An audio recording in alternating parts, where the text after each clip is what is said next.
And now for more, let's find out how this is all going down in the Gulf. We welcome Ahmed Khuzaie, political consultant from Khuzaie Associates, joining us from Bahrain. Thank you so much. An historic day in this war, a clear message from Israel.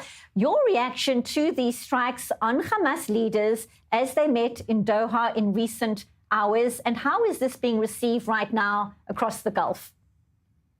I'll talk about how it's perceived in the Gulf, especially if we're talking about the governments. There's a big resentment from what happened from the Gulf states, as well from the Abraham Accords countries. Talking here about Bahrain and Emirates. Saudi, a major non-Accords ally, is basically looking at it from a different point of view.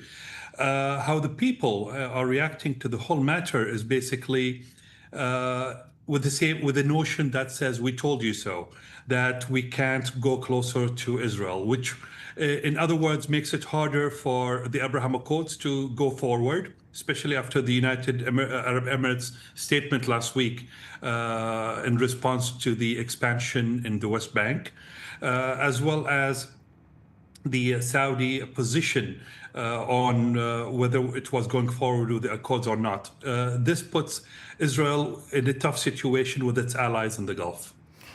You talk about the expansion of the Abraham Accords. The question is, what about the existing accords that exist between the UAE and Israel, and Bahrain and Israel as well? Are those in jeopardy right now? Your thoughts? I'm going to say it's facing its biggest tests ever since the Accords were signed.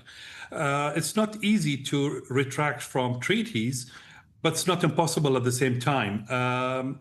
This is making it hard, especially with, we just heard half an hour ago that a Qatari soldier passed away in this operation, which makes the people even resent the whole thing even more.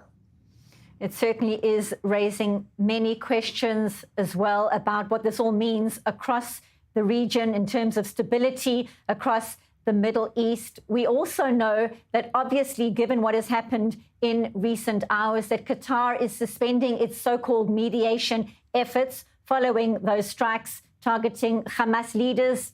Of course, many questions as to who would be involved in negotiations down the line. How do you see this unfolding in terms of any diplomatic efforts that would see a ceasefire hostage deal at this juncture?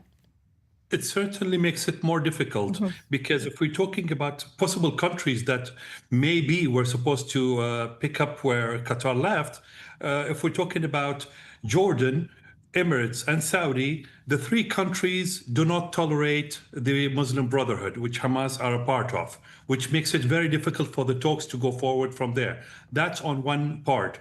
The second part is regarding the leaders that were basically targeted in this attack, if they're willing as well to go forward with the negotiations or not. So that basically this day leaves us with really difficult questions with no answers of whatsoever.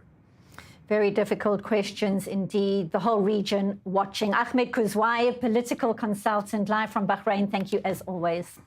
Thank you.